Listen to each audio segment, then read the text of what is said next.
Bueno, muy buenas tardes. Hoy vamos a incluir en el análisis de la coordinación financiera un tema que es muy importante abordar, que es la descentralización y el federalismo.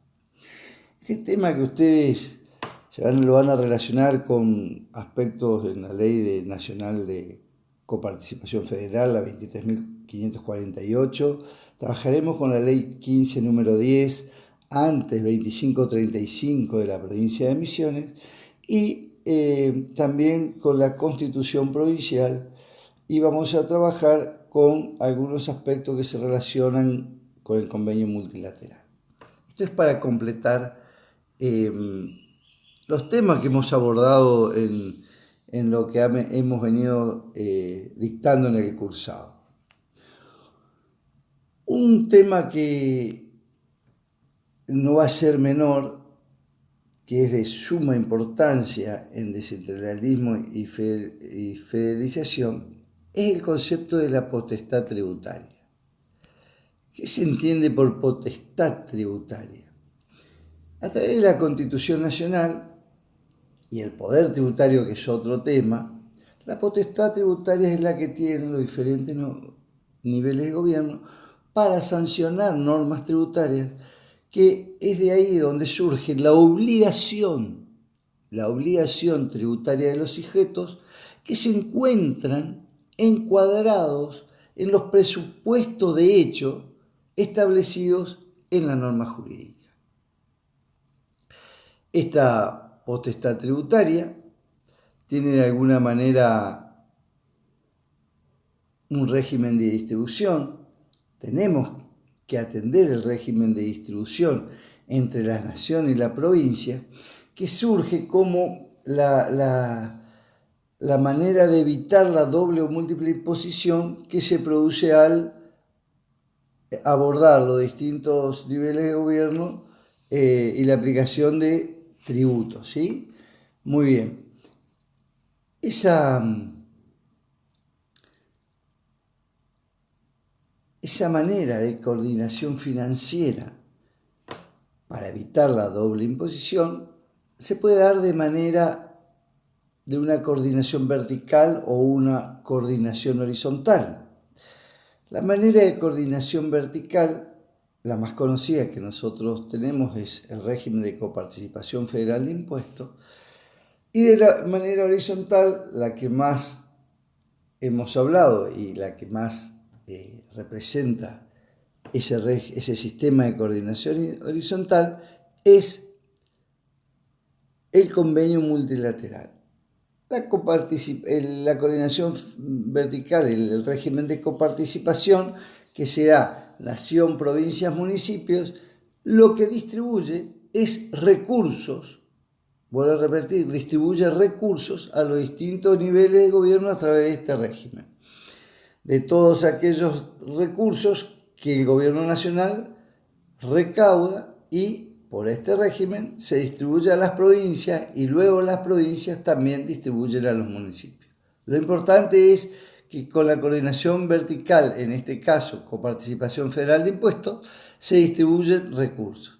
En la coordinación horizontal, que ustedes van a estudiar mucho más profundamente en otras materias de la facultad, van a encontrar el convenio multilateral. El convenio multilateral, que es un acuerdo y una coordinación financiera entre jurisdicciones de un mismo nivel, como son las provincias, que lo que distribuye ya no es recursos, sino lo que va a distribuir es base imponible de un impuesto, que es el impuesto sobre los ingresos brutos, que toda la provincia lo cobra. De esa manera, nosotros vamos a entrar a ver el régimen de distribución de la coparticipación. Que la coparticipación nace como un régimen que es una orientación concentradora del Estado Nacional para distribuir recursos a la provincia. Tiene como base, de alguna manera, el sistema que nosotros tenemos de gobierno, ¿sí? Trabaja con 3 niveles, nación, provincia y municipios. Esos 3 niveles van a tener un conjunto de normas y procedimientos que hagan que este sistema funcione.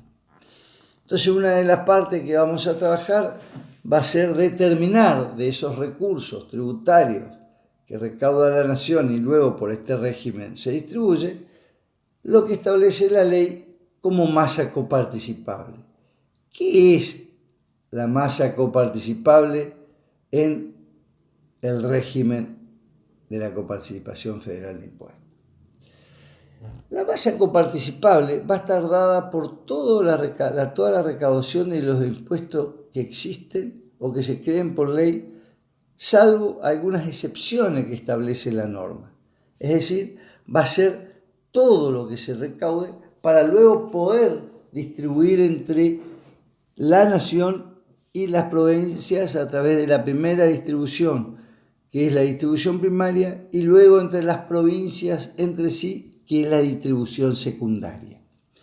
¿Cuál es la excepción que establece la propia ley de qué recursos no van a integrar esa masa coparticipable?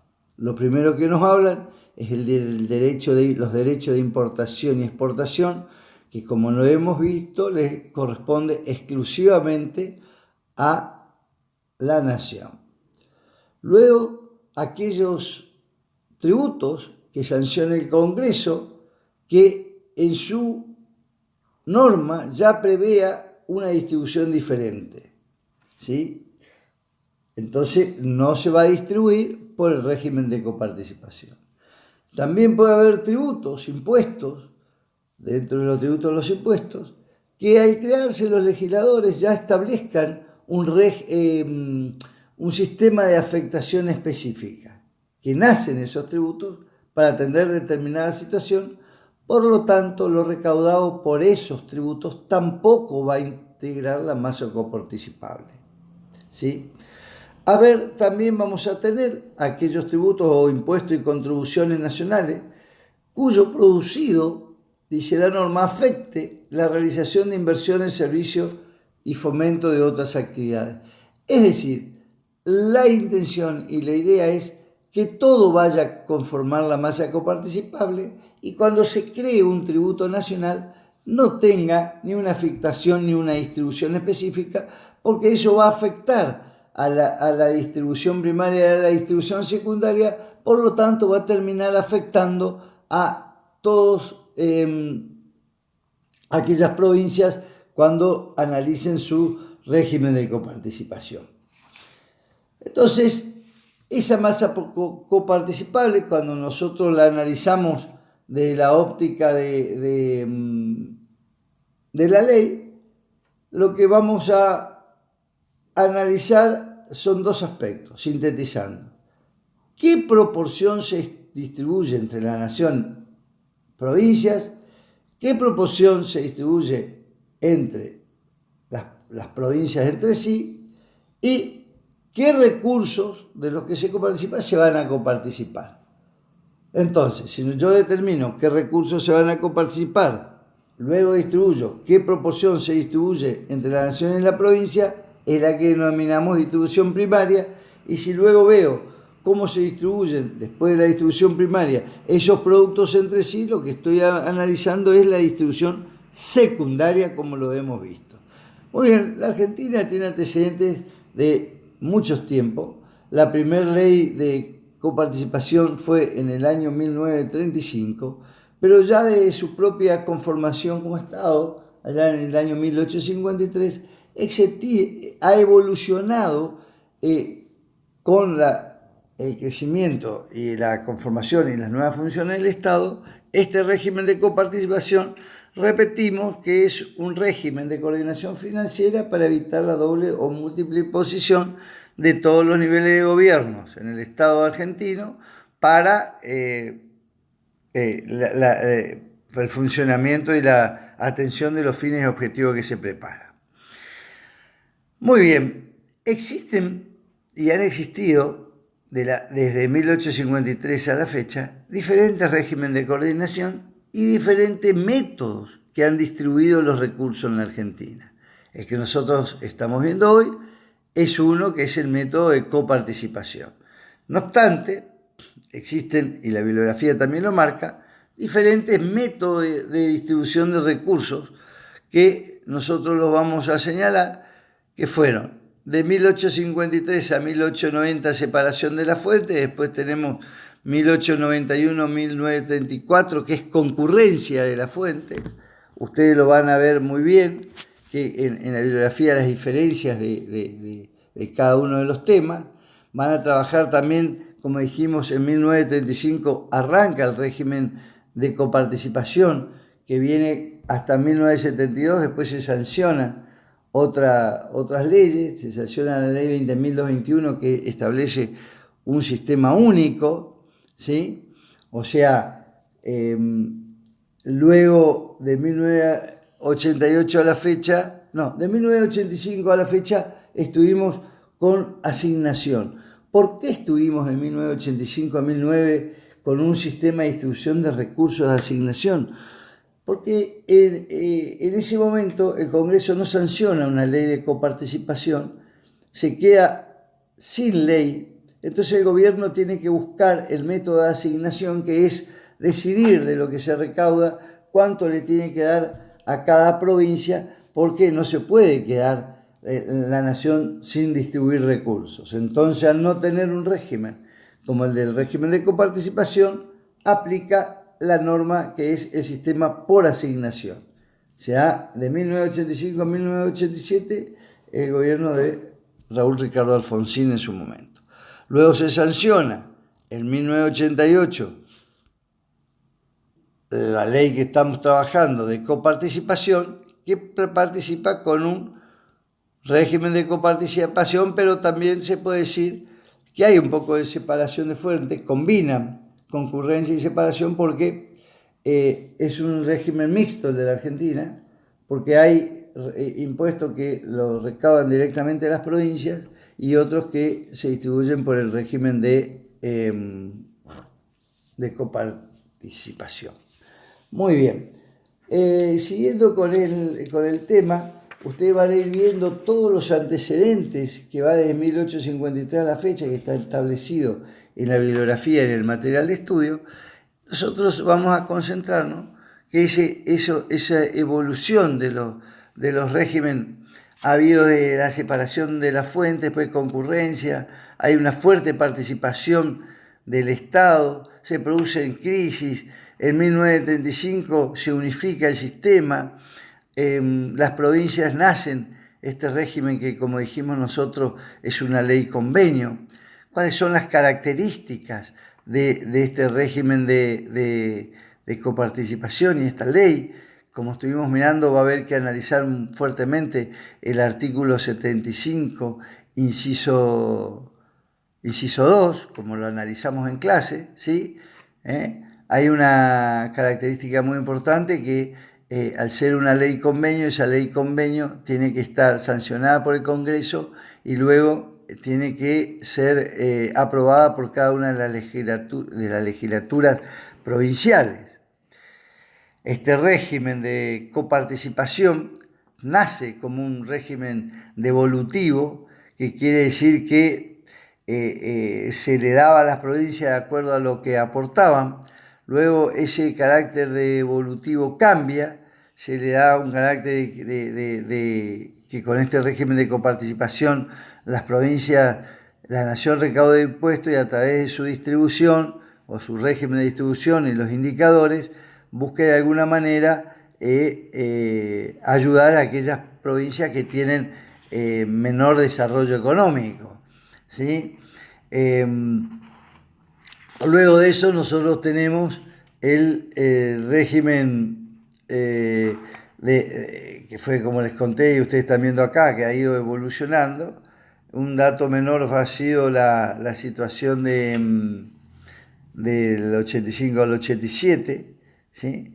Y bueno, después tomamos ya la ley 23.548, que es la ley que se encuentra vigente hasta la fecha, y analizaremos qué ha pasado con la cláusula sexta de la disposición transitoria, que lo analizamos ayer, que en el año 94 le da una orden la Convención Constituyente y los constituyentes que hacen la reforma del 94, que como dato importante resaltamos que lo ha establecido al régimen de coparticipación, le da rango constitucional, pone todo el marco en el cual se tiene que mover el Congreso para sancionar una nueva ley, pero es una deuda pendiente que tiene desde diciembre del 96 el Congreso de la Nación con el Estado argentino. Imagínense que la última ley que estamos hablando es del año 1988 y a los 6 años ya la Convención Constituyente le dice que hace falta reformar el sistema, que hay que hacerlo más equitativo, que hay que buscar nuevos métodos e indicadores para hacer un desarrollo humano del país de una forma más equitativa, como dijimos. Y sin embargo, han pasado 24 años y el Congreso está en deuda, muy en deuda. Entonces, la cláusula sexta transitoria hace referencia a ese artículo 75, inciso 2, donde se establece el régimen, donde plantea cuáles son los impuestos que hablamos nosotros, las contribuciones directas e indirectas, cómo se van a recaudar, cómo se van a distribuir a través del régimen de coparticipación. También establece con claridad el carácter de inmediatez para transferir los fondos a las provincias, el goteo diario, como hablamos. Después le dice también de alguna manera, señores, no hay transferencia de funciones sin transferencia de recursos. Es decir, es el artículo 75, inciso 2, súper importante como base de la sanción del nuevo régimen, que volvemos a repetir, el Congreso de la Nación está en deuda con todo el Estado argentino. Muy bien, entonces cuando nosotros ya entramos a la reimplantación del régimen, bien, ¿sí? Tenemos coeficientes de distribución que son fijados, tienen una distribución primaria del 56,7%, es un régimen transitorio, es una ley convenio y podemos decirle que a Misiones le corresponde el 3,43% y como analizamos en las filminas de la recaudación del régimen de coparticipación de todas las provincias argentinas y del NEA, podemos darnos cuenta que el régimen federal en materia de recaudación es una ilusión federal que no es de un gobierno, sino ya de décadas, donde Misiones es una de las provincias que más crece, que más necesidades también tiene por estar enclavada geopolíticamente en el país con el 90% de su frontera con Paraguay y Brasil, y sin embargo es la provincia del NEA que menos recursos recibe por coparticipación y tiene que estar de alguna manera pidiéndole y reclamándole constantemente a la nación que se acuerde de Misiones. Muy bien. Luego de 1988 podemos decir de que se aplica a partir del 90 un distinto modelo de gestión y también un modelo neoliberal que lo que provoca es de que esa necesidad de 1989-1990 se da la de necesidad de adecuar ese régimen de coparticipación, se aplica, como analizamos en clase, una aplicación de una política neoliberal, reducir el gasto, equilibrar las cuentas, privatizaciones de las empresas, transferencia a las empresas, transferencia a la nación, a las provincias de servicios esenciales, como fue la educación, sin los respectivos recursos. Entonces provoca que en esa década las provincias han sufrido, de acuerdo a lo que se dice, un nuevo déficit o ha incrementado su déficit que llevó a que se tengan que ir construyendo diferentes pactos fiscales entre la nación y la provincia para ir viendo cómo se cómo se coordinaba. Ustedes van a encontrar los pactos fiscales de 1992, de 1993, hasta que aparece y se sanciona la Constitución del 94, pero todavía, como dijimos, eso está en deuda. Como dijimos, que la Constitución nos ha dado que tiene que fijar un régimen antes de 1996, ustedes tienen que ver bien claro, vuelvo a repetir, el artículo 75, inciso 2, que lo vimos en clase, que le va a permitir analizar cuál es la orden que le dan los constituyentes al Congreso, que antes de diciembre, antes de finalizar el año 96, tendría que haber un nuevo régimen de coparticipación, ¿sí? Nosotros lo que podemos también decir con ello es de que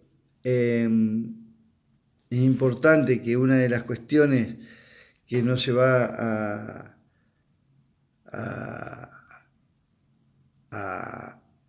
si se quiere, a lo que cuesta la decisión política que tomen todas las provincias, porque tiene que ser aprobadas por todas, tiene que ser por medio de una ley.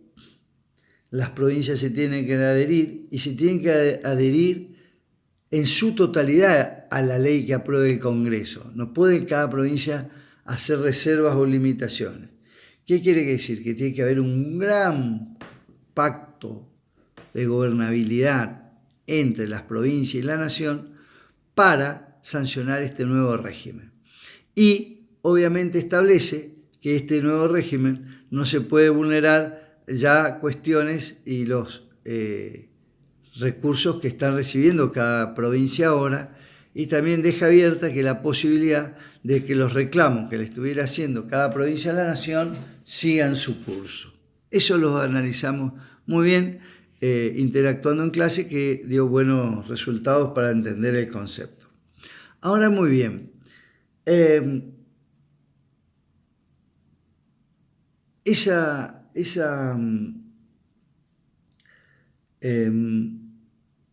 lo que le prohíbe la ley, una de las cuestiones que le prohíbe la norma de la coparticipación cuando se adhiera a la provincia, se obliga a no aplicar impuestos análogos a los nacionales, ¿sí? ¿Qué quiere decir? Si la ley va a distribuir determinados impuestos nacionales, la provincia no puede, digamos, aplicar algún tributo similar al que se está distribuyendo. Los tributos que están excluidos de este régimen nacional son obviamente los provinciales, como ingresos brutos, sello, automotores, inmobiliario, la transmisión gratuita de bienes, etcétera, que son tributos que no van a entrar en estos regímenes. Por eso decimos que es un mix este sistema de distribución. Luego ustedes lo que van a encontrar, van a ser, cuando analicen, cómo está compuesto los diferentes recursos, cómo cada uno de ellos va aportando a la masa coparticipable. Algunos van a aportar un porcentaje del 100%, otros van a aportar menos porcentaje a la masa coparticipable porque ya tienen distribuido a otro sistema, y así van a ir encontrando cómo es una red tan compleja de entender, cómo va llegando a la masa coparticipable neta para luego ahí aplicar lo que va al Tesoro de la Nación, lo que va a los fondos de ATN, lo que va al Tesoro, lo que va a la Ciudad Autónoma de Buenos Aires, y cómo se hace la distribución entre cada uno de las provincias. O sea, van a analizar con claridad la distribución primaria y la distribución secundaria. Luego de este régimen, nosotros también tenemos en la provincia el régimen de coparticipación provincial, que está dado por la ley 15, número 10, ante 2535. Esta ley dice, señores, cuáles son, con el mismo concepto, cuál es la masa coparticipable, se va a componer por qué tipo de tributos, y entonces ustedes van a tener que saber que va a ser por el impuesto inmobiliario, por el impuesto a los ingresos brutos, por los ingresos que provengan del régimen nacional de coparticipación, va a integrar también esa masa coparticipable, va por todos aquellos tributos que no tengan una afectación específica que sancione la Cámara de Representantes. El impuesto provincial al automotor va a ingresar por una parte ya tiene su distribución, cuánto le corresponde al municipio y cuánto le corresponde a la provincia, y deja fuera de la distribución al impuesto de sellos. El impuesto de sellos es exclusivamente de la provincia y no entra dentro de la masa coparticipable. Conformada la masa coparticipable de la provincia, la distribución primaria le corresponde el 88% a la provincia y el 12% a los municipios. Y luego van a tener una distribución secundaria dentro de esa norma, que es el anexo 1, que separa qué porcentaje de ese 12% le va a corresponder a cada uno de los municipios de la provincia de Misiones, con algunos tratamientos particulares por diferentes situaciones que recibe el municipio, digamos, refuerzos de la coparticipación. Ese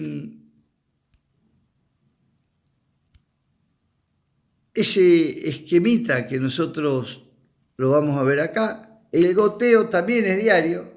Acá le tenemos como un ejemplo, pero supongamos que estamos en un mes 2017 de año cero, en abril del 2000, dice que el depósito que va a realizar la provincia será diario a una cuenta especial del municipio. Es decir, al igual que en la nación, la transferencia al municipio de alguna manera es diaria. Con ese importe se puede hacer un plazo fijo por los importes que se van acreditando a favor del municipio para que no se pierda el poder adquisitivo. Y el tercer día, antes de que finalice el último de cada mes, o sea, el tercer día hábil anterior al último día de cada mes, se le acredita la cuenta operativa del municipio para que el municipio disponga de ella.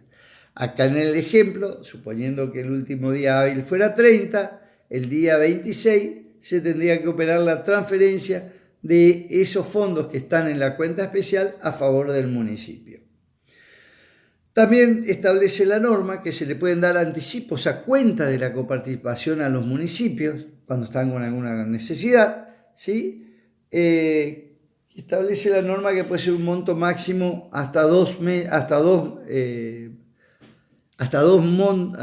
el monto máximo es lo que de los 2 últimos meses que ha percibido. ¿Cuánto percibió en los 2 últimos meses? Bueno, ese es el máximo que se le puede adelantar y lo tiene que devolver antes que finalice el ejercicio financiero. También prevé que se le puede retener a los municipios, cuando se sancionó la norma, había muchas deudas y hay con el Instituto de Previsión Social, y se le puede disminuir hasta un 16,5%. Bueno, acá han tenido, claramente tenemos que trabajar con la ley 15, como le dije, número 10, ante 2535 de la provincia. Tenemos que trabajar con la bibliografía que ustedes tienen habilitada para analizar el tema, Villegas. Van a tener que también trabajar con la Constitución Nacional, el artículo 75, inciso 2, y con la ley 23.548. Muchas gracias.